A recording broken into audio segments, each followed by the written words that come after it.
आज के बौद्धिक सत्र में हम एक पत्र के प्रारूप की चर्चा करेंगे। इस पत्र के जरिए हम अपने आज के वर्तमान हिंदू हितचिंतक सरकार से आह्वान करेंगे कि हम हिंदुओं के एक पुरोधा धर्मगुरु, जो कि अवांछनीय कारणों से पिछले 1 दशक से जेल की सलाखों के पीछे हैं, उनके द्वारा सनातन धर्म के लिए किए गए तमाम प्रयासों के प्रतिफल में उनकी बची हुई सज़ा को माफ़ किया जाए और उनको तुरंत रिहा किया जाए। यह आज हमारी बौद्धिक चर्चा का विषय है और इसके लिए हमें एक पत्र तैयार करना है। पत्र का प्रारूप मैंने बनाया है और वो जो है मैं आप लोगों के सामने रखता हूँ, फिर चर्चा के बाद हम लोग उसको आगे बढ़ाएंगे। ठीक है। हमारा यह प्रयास है कि हम इस प्रयत्न को एक आंदोलन का स्वरूप दें। जन जागरण के लिए एक मुहिम के जरिए हम ढेर सारे लोगों को इस विषय से जोड़ें और शासन पर एक नैतिक दबाव बनाएं कि उन्हें तुरंत रिहा किया जाए। तो पत्र की प्रारूप की तरफ बढ़ते हैं। आम तौर पर शेर जंगली जानवर को खाता है और जंगली जानवर पौधों को खाता है। मतलब शेर शिकारी है और जंगली जानवर शिकार है। लेकिन आज के विवेचना का दिलचस्प दुखदायक पहलू यह है कि यहाँ शेर शिकार है और जंगली जानवर शिकारी हैं। जंगल खत्म हो गए, जंगली पशु भी खत्म हो गए, जंगलीपन भी खत्म हो जाना चाहिए था, लेकिन न जाने क्यों जंगलीपन खत्म नहीं हुआ। समय ने करवट बदला, जंगल जीवन उपयोगी लगने लगे। जंगल बचाने का मुहिम शुरू हुई, जंगली जानवरों की खोज शुरू हुई। जानवर तो मिल रहे हैं लेकिन उनमें वह जंगलीपन नहीं रहा। इसलिए हम 4 पैरों वाले जंगली जानवरों द्वारा जंगल के शेर का शिकार होते हुए नहीं देख पा रहे हैं। खैर, चिंता की कोई बात नहीं। ये 4 पैर वाले मंगाए गए जंगली सभ्य जानवर शेर का शिकार करने की कला भले ही भूल गए हों, लेकिन यह हुनर 2 पैर वाले बहुतेक जानवरों ने बड़ी प्रवीणता से यह जंगलीपन सीख लिया है। आपको यह सुनकर अचंभित नहीं होना चाहिए कि मैंने सुसभ्य, सुसंस्कृत, सुसंस्कारी मानवों की तुलना जानवरों से कैसे कर दिया। तो भाइयों, मैं ऐसा इसलिए कह पा रहा हूँ क्योंकि आज का विज्ञान हमें सोशल एनिमल ही कहता है।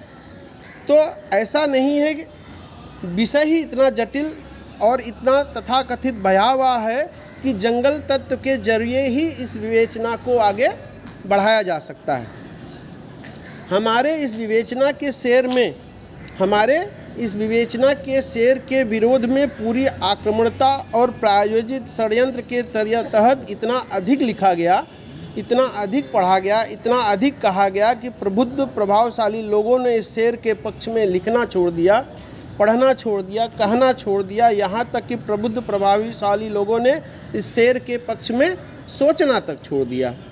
इस शेर का मानमर्दन इतना किया गया कि उनके अपनों ने भी उनको उपहास का पात्र समझकर उनको उपेक्षित कर दिया।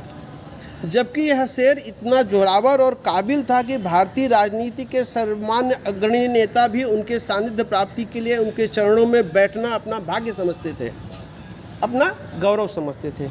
यह शेर आध्यात्मिक, सामुदायिक और सामाजिक दृष्टि से इतना शक्तिशाली था कि इसने विधर्मियों द्वारा चढ़ाए गए अनेक प्रक्षेपास्त्रों को सहजता से ही निरस्त किए। हमारे युवाओं को सबसे अधिक आकर्षित करने वाले, बरगलाने वाले वैलेंटाइन डे वाले अस्त्र को भी उसने मातृ पितृ दिवस के रूप में परिवर्तित कर उसने भारतीय सनातन संस्कृति को संजीवनी दिए। ऐसे सार्थक प्रयासों के अभाव में हमारे युवा वर्ग भारतीय संस्कृति के बुनियादी स्वभाव से वंचित हो जाते। उनके जीवन और उनके परिजनों का जीवन अभिशप्त हो सकता था। यह प्रभाव हमारे शेर का ही था कि उसने इस दुष्प्रभाव को समाज से रोका। भारत के इस महान शेर का नाम आसाराम बापू है।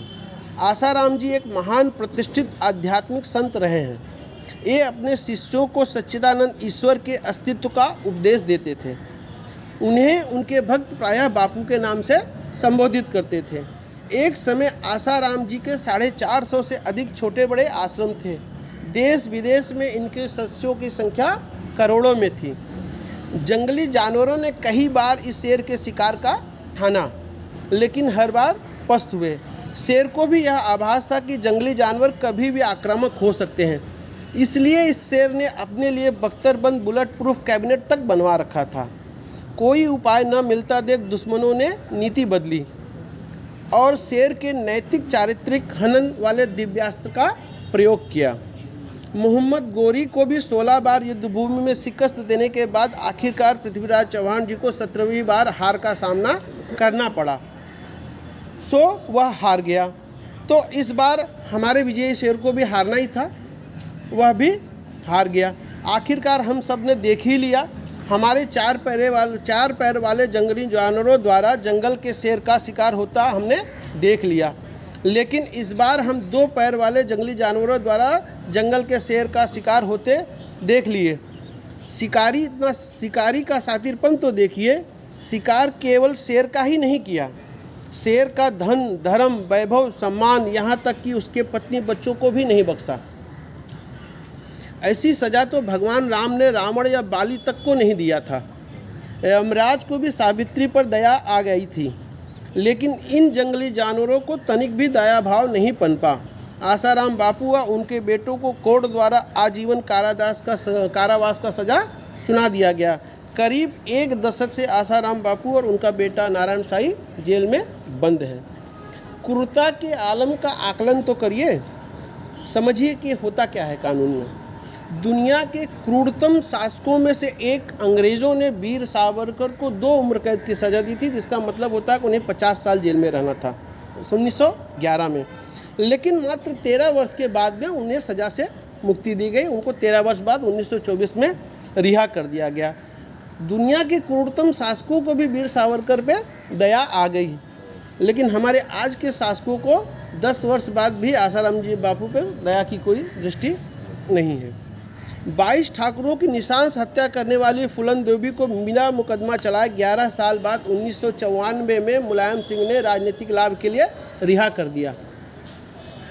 लेकिन आज के वर्तमान शासकों में से किसी को भी आसाराम जी से कोई लाभ नजर नहीं आता, इसी कारण से वे अभी भी जेल में बंद हैं। सुप्रीम कोर्ट के आदेश पर देश के पूर्व प्रधानमंत्री राजीव गांधी की हत्या के मामले में आजीवन सजा की कारावास भुगत रहे तमाम लोगों को सुप्रीम कोर्ट ने रिहा कर दिया, जबकि उन्होंने देश के भूतपूर्व प्रधानमंत्री और 19 लोगों की हत्या की और सैकड़ों लोग उसमें जो है घायल हुए। रेप और मर्डर के संगीन मामलों में सजा याफ्ता मुजरिम गुरमीत राम रहीम को 17 जनवरी 2019 को उम्र कैद की सजा सुनाई गई। इसके ठीक 1 साल बाद ही से उनको पेरोल मिलना चालू हो गया और अब तक उन्होंने लगभग 6-7 बार पेरोल प्राप्त कर लिए, लेकिन आसाराम जी को आज तक एक भी दिन जेल के बाहर दरवाजा डाकने का मौका नहीं दिया गया। आसाराम जी के दुष्कर्म का यह मामला सन 2013 में दाखिल हुआ था।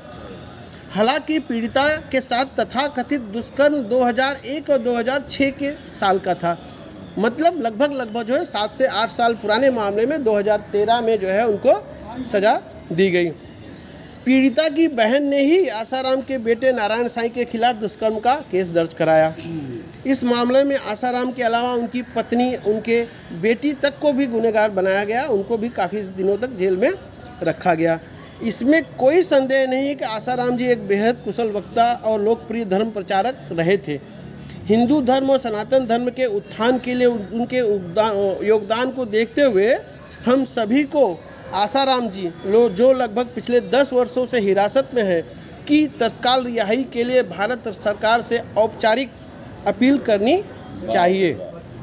हम कानून के महत्व का सम्मान करते हैं, लेकिन हर स्थिति में आसाराम जी के रिहाई का प्रयास हमें करना चाहिए। यह भारत सरकार और भारतीय न्याय व्यवस्था का भी फर्ज है कि 10 वर्षों के हिरासत के बाद उनकी रिहाई का मार्ग शीघ्रतम प्रशस्त किया जाए।